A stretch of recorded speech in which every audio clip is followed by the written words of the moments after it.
Hello, friends, and welcome back to another quarantine devotional video. You may have noticed that I look a little bit different today. I'm decked out in my Lions gear. I got my Matthew Stafford jersey on and one of my Lions hats. This one's a winter hat, but here in Wisconsin, first of all, it's hard being a Lions fan, but you never know when the snow is going to come. So, I'm recording on the first day of the NFL draft, and it got me thinking about what's going on in quarantine. You go, what? How do those two things go together? Well, thanks for asking, because I'm going to tell you. So, when the draft, usually the NFL draft is coming around, people start making all these what they call mock drafts about what they think the other NFL teams are going to do when they're bringing in all these rookies. And they think this person's going to go here, Jonathan Taylor Thomas is going to go here, Justin Herbert's going to go here. So what people do is they basically make educated assumptions about what teams are going to do, and then they put out this draft list for other people to look at and go, I think that might be right, or I think that might be wrong, and here's why. But if you stop and think about it, mock drafts don't mean anything because they're not the actual draft. It's just an assumption on what teams are going to do. But inevitably, every year, there are teams that do things that are completely different, that throw all the mock drafts off, and all of them end up being wrong. It's just, we think this is going to happen, and so we're going to plant our flag and say that's what we think should happen. Why that got me thinking about quarantine is because I have been trying to I've been trying to stay off more social media than usual lately because of all the fighting that's been going on. You may look around and hear people talking about the stay-at-home orders, and they're wanting to keep people safe by staying home. And then you have other people who are saying things like, we need to be careful because the government is going to be overreaching and using this power and setting precedents for things that are bad in the future, and we don't like that. And what's happening is people are dividing themselves into these camps, or they're dividing other people into these camps. More on that in a minute. And then they start fighting their viewpoints and blaming each other for things that, like mock drafts, are their own assumptions about where these people stand. I'm not going to get into the specifics because it's not a political video per se, but it is trying to get people to think about this.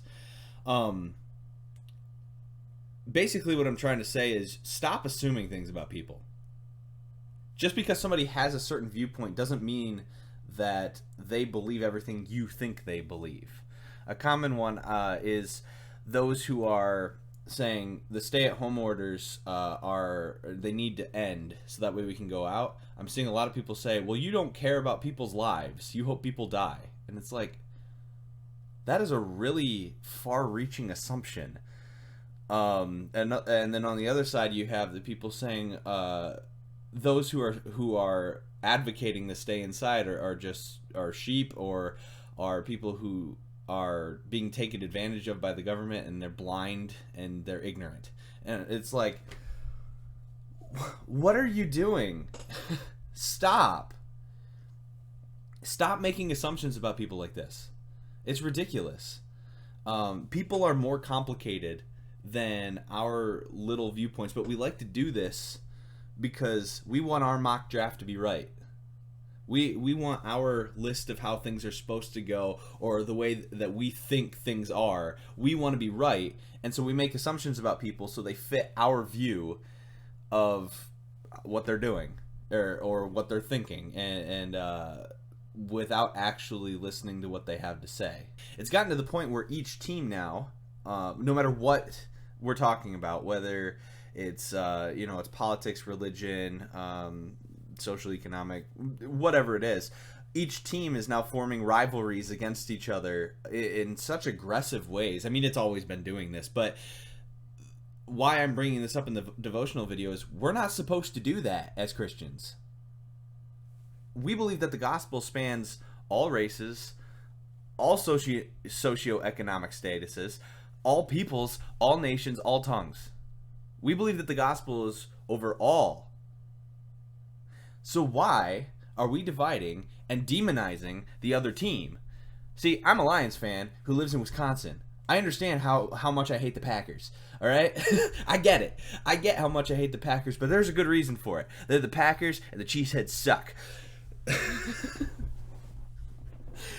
But that's football. This is football we're talking about here. Christianity should not be like football. Holiness is not a competition. See, people in both teams think that their team should win. When you align yourself with a certain team, you want your team to win. You want to go 16-0, or in the case of the NFL, moving on, 17-0. And you want to go through the playoffs, you want to win the Super Bowl. That's the dream every year, and that's what teams are fighting for, is to win and beat the other team.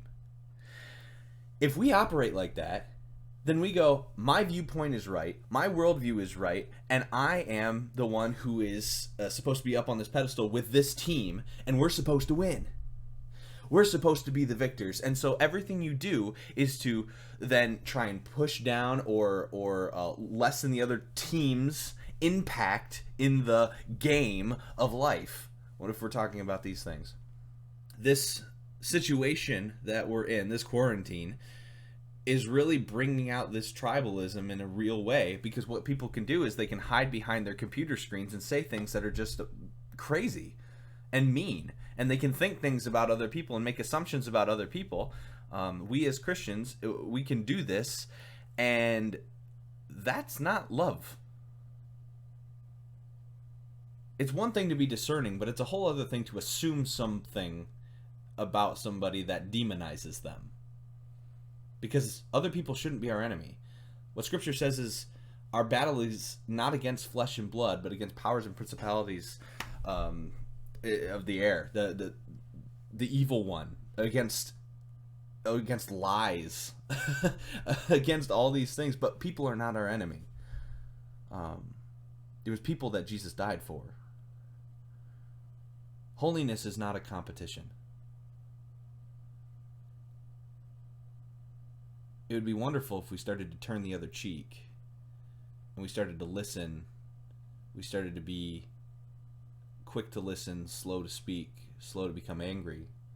So my call this week is to remind us all of what it says in Ephesians 4:29, where it says, "Let no corruptive talk come out of your mouth, but only that which is useful for building others up, as fits the occasion, or according to their needs, that it may give grace to those who hear."